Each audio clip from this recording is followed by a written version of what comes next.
Muito bom dia, amados irmãos e amigos, que a paz e a graça do Senhor Jesus esteja com vocês.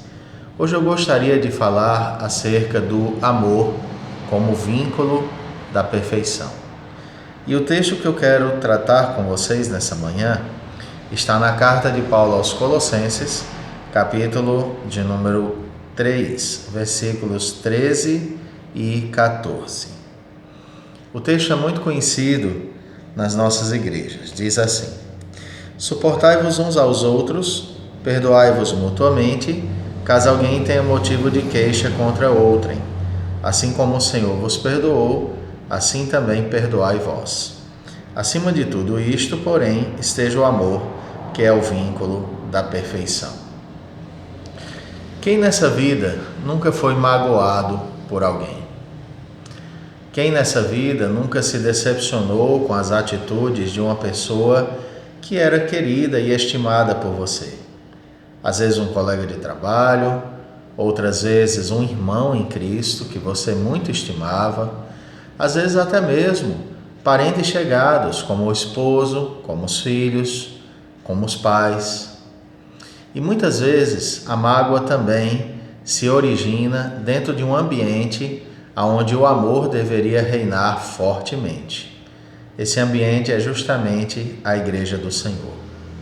Paulo ele escreve uma carta a uma igreja que ele não plantou e que na ocasião da carta ele não conhecia pessoalmente, a Igreja de Colossos. E dentre as muitas instruções que Paulo dá àqueles irmãos está essa que contém os versos 13 e 14. E essas instruções revelam que mesmo sendo filhos de Deus, mesmo tendo sido alcançados pelo Evangelho da Graça, mesmo tendo sido transformados em um novo povo, ainda estamos sujeitos a falhar uns com os outros. Estamos sujeitos a dizer coisas que vão magoar, ferir e maltratar as pessoas que nós amamos. E também estamos sujeitos a ouvir delas coisas que não nos agradam. E muitas vezes, quando a mágoa se instala em nós e ela não é tratada ao longo do tempo, ou logo ou ao longo do tempo, muitas vezes essa mágoa começa a nos corroer por dentro, atrapalhar a nossa comunhão com o Senhor, com aquela pessoa, com os que amam aquela pessoa, e muitas vezes com a igreja a qual nós estamos inseridos. Por causa da mágoa, muitas pessoas esfriaram na sua fé. Por causa da mágoa, muitas pessoas adoeceram emocionalmente, ao ponto de não serem mais a mesma, desde que sofreram aquele duro golpe, aquela dura afronta, aquela palavra tão dura, aquela agulhada tão firme que rasgou o coração da pessoa e jogou ela num poço de obscuridade. E às vezes a mágoa, quando não tratada devidamente, ela pode produzir inclusive uma profunda enfermidade na alma. Há pessoas que mergulham em vales da depressão porque não trataram as suas mágoas corretamente. No texto que nós estamos tratando, Paulo começa falando acerca de duas atitudes que devemos ter para com os nossos irmãos, ou devemos ter na Igreja do Senhor. Claro que se aplica a todas as relações, mas o contexto aqui está se dirigindo a uma igreja. O primeiro conselho de Paulo é para suportarmos uns aos outros, e o segundo conselho de Paulo é para nos perdoarmos mutuamente.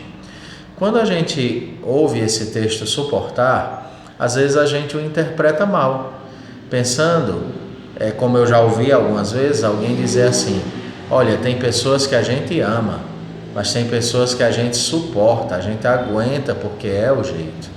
Mas suportar aqui não tem esse sentido de conviver porque é o jeito. Suportar aqui tem um sentido de apoiar, servir de suporte, sustentar essa pessoa. Muitas coisas da nossa casa estão presas por suporte. Se não tivessem os suportes, elas cairiam. Por exemplo, algumas TVs nas nossas casas estão presas na parede por um suporte, um ventilador, uma lâmpada, muitas vezes uma estante que serve de suporte para que algumas fotos e alguns objetos fiquem ali em pé. Deus nos chamou para servirmos de suporte para os nossos irmãos, para apoiá-los, não em todas as coisas, é claro, mas para servirmos de apoio espiritual para que o nosso irmão esteja de pé. Quando estamos magoados, a mágoa dá lugar a um sentimento de vingança, onde nós queremos que os nossos irmãos caiam, quando na verdade deveríamos querer que eles se levantassem e sustentá-los. Deus nos chamou para servirmos de suporte uns aos outros. Há muitas pessoas na igreja que você é membro, na sua casa, na sua família, no seu trabalho, que estão sem forças para ficar de pé, por causa de muitas lutas, inclusive emocionais.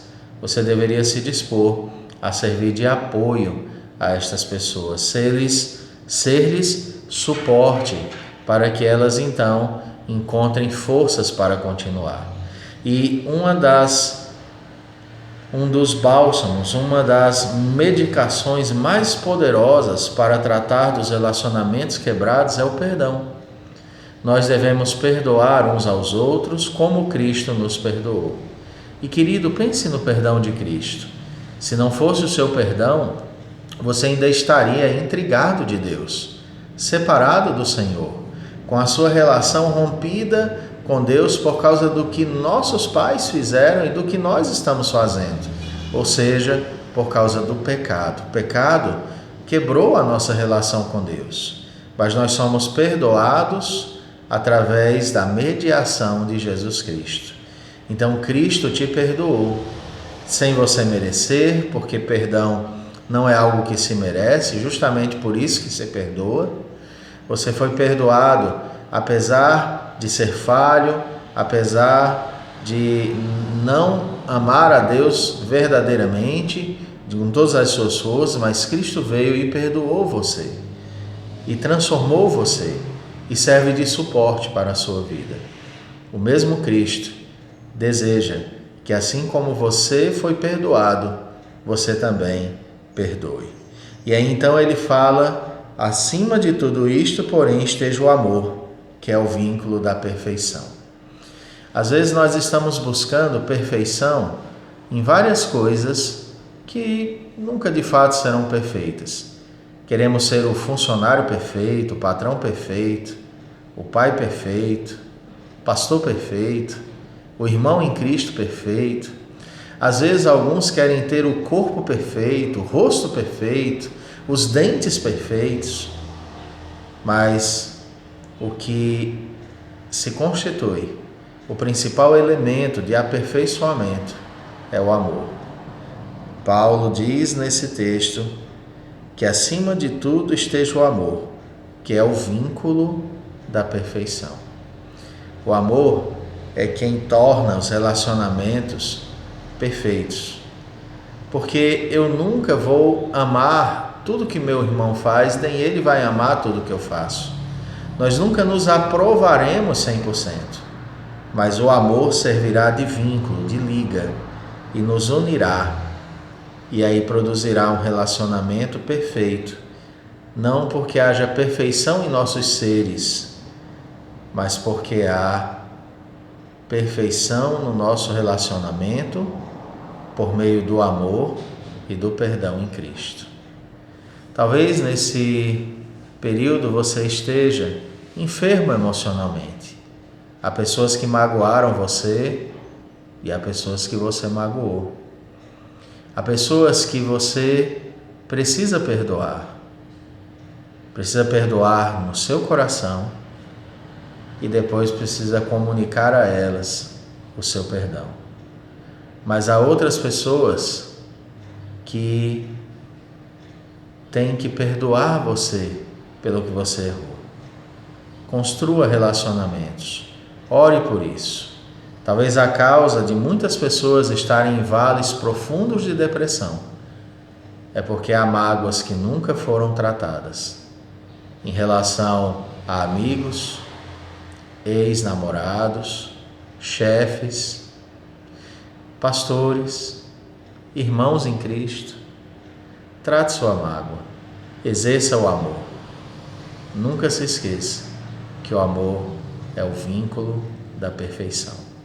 Que Deus aplique essa humilde palavra ao teu coração essa manhã e te ajude a suportar uns aos outros, a perdoar-se mutuamente